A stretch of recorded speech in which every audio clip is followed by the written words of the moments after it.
It is currently October 15th. Those of you just joining, I've talked a little bit about the importance of the October date in previous episodes. But quick recap, October 12th, 13th, and 14th, she was in the hospital. Cancer caught up with her. Malnutrition caught up with her. Everything caught up. And she just bottomed out, went non-responsive, and mostly non-responsive. Unable to communicate, really. And we wound up in the hospital. And over those 3 days, they treated her and basically told us that she had organ failure. Her stomach was no longer absorbing food. Her body was shutting down, and to take her home because it wasn't going to be much longer. There was nothing more that the doctors could do. So we brought her home, and on the 15th, Brittany was in bed, unable to really communicate. She could open her eyes a little bit. I had to change her diaper. Briefs. I had to change her briefs. Every time she would use the bathroom, we couldn't communicate. Couldn't control anything. All of her family gathered on the 15th to say their goodbyes. And it is the 1-year anniversary of the 15th. You might have might have heard me mention that a good friend of mine just recently got married, and I missed her. I missed her wedding because it just so happened that I wound up with a terrible migraine that day, and I was down the entire time. I felt absolutely horrible about it. I felt absolutely horrible and felt absolutely horrible about it.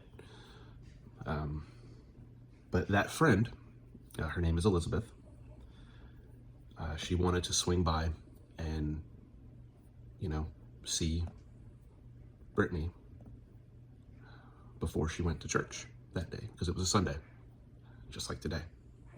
But instead of going to church, Elizabeth stayed. I'll never forget. All these people were coming in, just bringing me food, and it was almost 10:30, which is about when our services start for our church. And she didn't even say anything. She just started popping food in the microwave and in the oven and heating up stuff and putting out dishes, and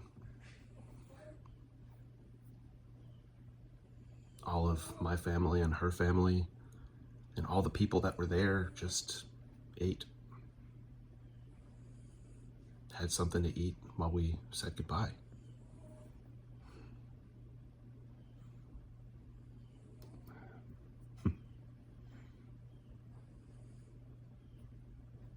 Of course, you know how that story ends. At the end of the 15th, Brittany woke up. She woke up and started rallying. And instead of rallying, her organ failure turned off, organs turned back on, or whatever. Praise the Lord. And Brittany received 3 more months, 90 days. 90 more days of time. Brittany received 90 more days. Fully conscious, fully aware. She wasn't rallying anymore. She was alive. You can go back, episode 80 to 90, roughly. You can see that. You see that transition. I captured it all on camera. We captured it all on camera. But the point is, up until now, since January, I haven't really been affected by the firsts. I haven't really been affected by, oh, my first anniversary with her, without her. Her birthday, her first heavenly birthday. I haven't really been very affected by it. Like, sure, I've been, kind of knocks the wind out of me a little bit, but this one's different. This one's really different.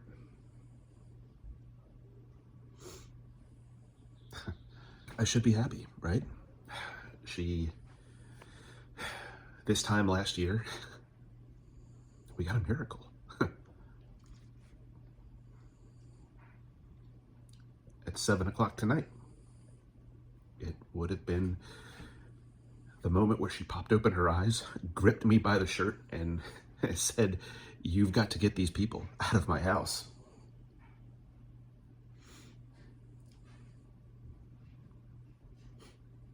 Started her rallying. And eventually led to her waking up fully. Yeah, the wind's really knocked out of me for this one. I've been cleaning the house like a madman mostly. So bizarre. Milo. Buddy. So, yes, Milo in his cone of shame is cuddled up next to me. It's too cute. Maybe he'll stop trying to lick himself and I can take the cone off, but it has not happened yet. He's only had the cone on for about 3 or 4 days now. But yeah, I should probably also mention, oddly enough, my parents visited me for the first time in first time since she passed. Granted, I mean, I've gone to see them and they're not mad at me or anything. My dad actually had surgery that wound up being a lot more complicated and required a lot of recovery. And this was the first time that he could actually make the 3-hour drive from Louisiana. But yeah, they came by on Friday and stayed until Saturday and went home. And Dad just felt really good being able to lay eyes on me, as he said it. He just, it's one thing to hear me say, "Darren, how are you?" "I'm okay, Dad." It's another thing to come over and see you and like, okay, like you are doing okay, And really, I am doing okay. Even throughout this whole grieving process. I don't know.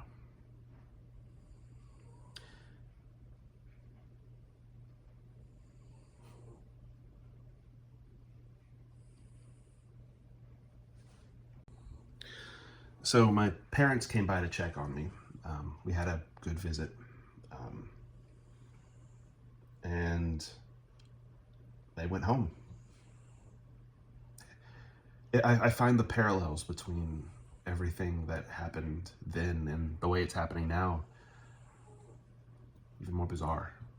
This morning I should have went to church and I just felt like I need to stay home. And I was like, okay, I'm just gonna stay home. I'll watch the live stream. And I cried and cried and cried through every song, through everything. I'm like, man, why am I so emotional? Why am I so torn up about this?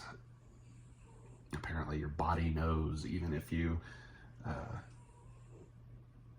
not really consciously aware of it. I was texting a friend of mine. I just got another medical bill for Brittany. $13. Whatever, not a big deal. But I realized that the bill was from this time last year. And I'm like, man, like that's a long time ago. And then I realized, like, all of a sudden, all the dates started clicking in my head. Like, oh Lord Jesus, it's the 15th. Like, today's the day. On the 15th, she grabs me and pulls me in and tells me to get the people out of her house. Which, there's a funny story there. I don't think I ever mentioned it. I've watched all these videos and I have not talked about this, so I think it'll be something I could share. And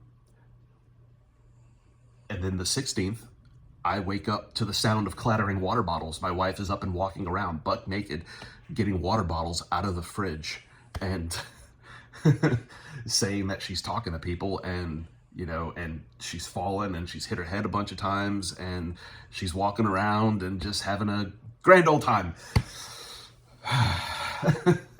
And I'm freaking out. First of all, my wife is up and walking around. Second of all, my wife is talking to me. Thirdly, my wife is carrying water bottles. Fourth, she's naked. And fifth, she says that she's hit her head.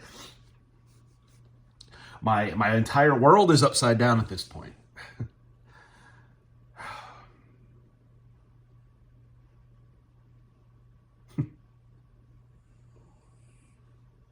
Brittany threw us all for a loop.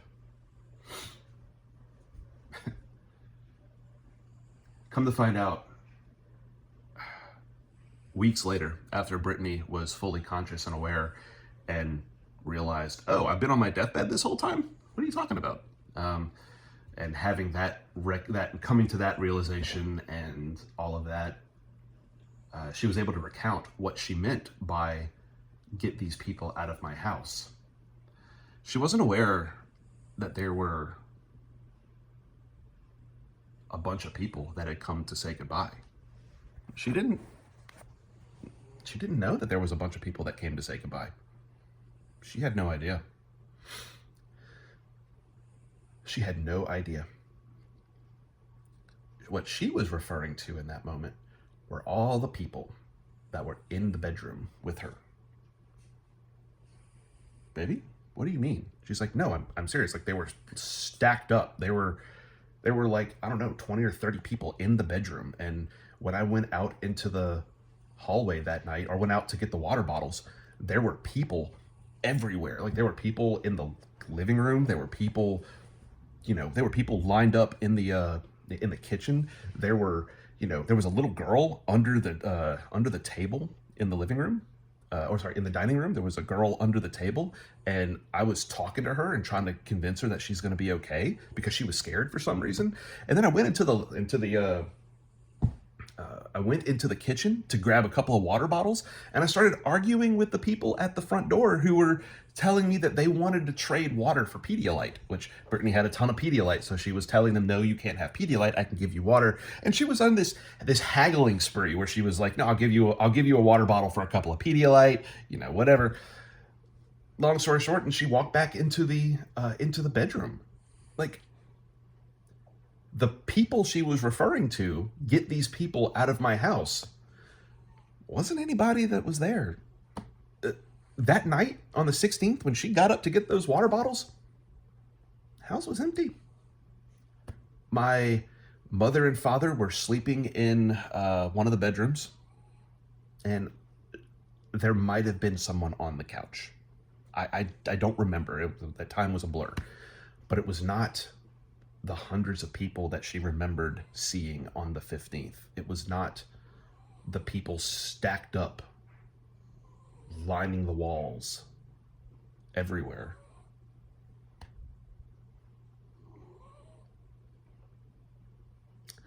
Brittany never visioned, right? She never saw dead relatives or anything of that nature through either event when she passed. Either the first time in October when she was brought back, or the second time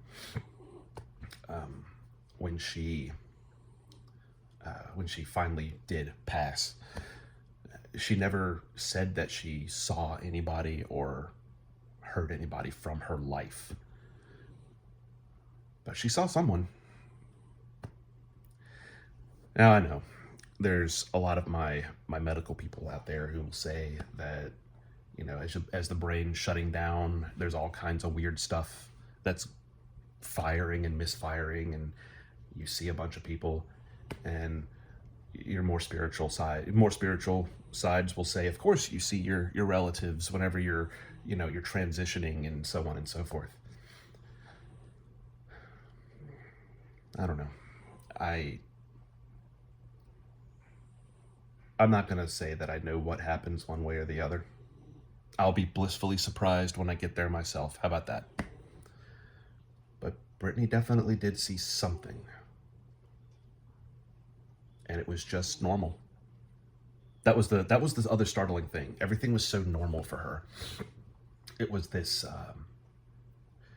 like that she wasn't threatened, she wasn't scared, she wasn't, why are these people in my house? Get these people out of my house. It was, no, these people are supposed to be here. And it was just, okay, I'm just gonna go get water bottles. Whatever. Yeah. So today's been an emotional roller coaster. Um, I've been dealing with my emotional state with realizing that it's October the 5th. It's literally been 1 year since she came back. Just got done visiting my parents, just got done with this one over here being miserable trying to swallow a hairbrush, which he didn't swallow a hairbrush, he just had a UTI, ain't that right? Gave himself a UTI, whatever. Really, that's all that's been going on. There's not really anything new happening, just my realization that no wonder why I feel funny today. I might call in tomorrow. I've got 1 day of vacation left. I might just use it. Probably gonna need it. So I'll do something with that and we'll figure out where we're going moving forward. There was something else I wanted to say. I don't know. I'll remember it later. Oh, yeah. And Gran got to swing by, too, as well. She got to swing by and say hey to my parents. Let's go there. Yeah, Gran got to swing by, say hey to my parents, and she got to spend some time visiting. I actually gave her Brittany's ring light so she can crochet.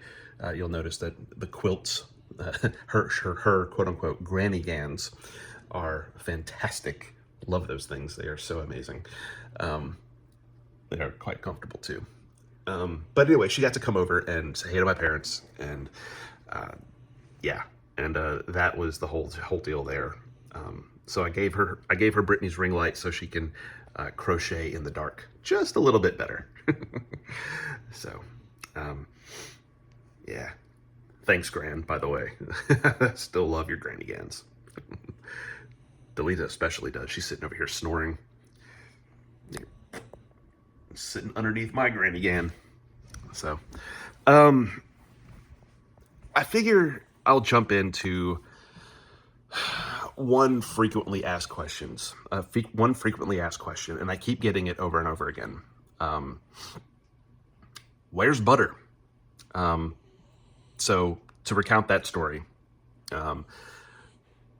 Milo and Butter never got along very well. Brittany was able to keep the peace, but Milo doesn't understand the difference between play and fighting. So when Butter got aggressive and really tried to put him in his place, Milo, like, ow, this hurts. I'm going to keep playing.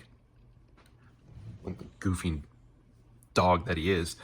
So Butter just had enough. So anytime that someone knocked on the door, both dogs would rush the door, and that would be Butter's signal to get into a fight with Milo. And Brittany and I kept having to get in the middle of these two, and I've got a scar from one of them on my hand. That's another story. But yeah, so eventually when Brittany did pass away, I discussed what I was going to do with Butter, and Gran offered to take him. Actually, the story's a little deeper than that. Brittany had reconciled with her father. Her father had said that he would be willing to take Butter back home with him. And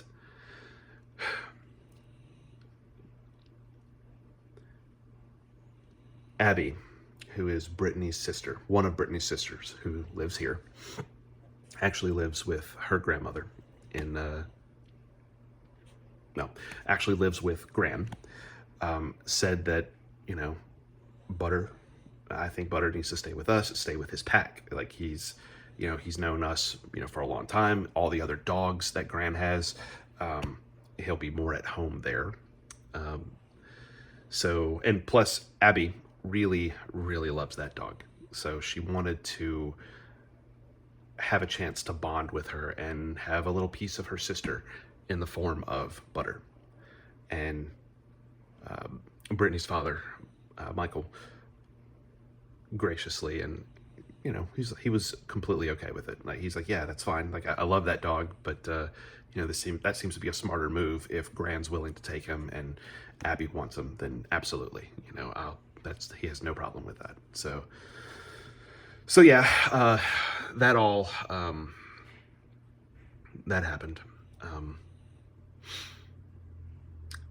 But yeah, I need to. That reminds me, I do need to message Michael. I really need to today. So yeah, so that's the long and short of it. Today's a weird day. Today's an emotional day, full of memory and just sort of craziness that I'll never forget. I'll never forget this day. And on top of that, yeah. So anyway, I had something else planned for this video. I was going to do something completely different entirely, but life happens. So here you go. Myers out.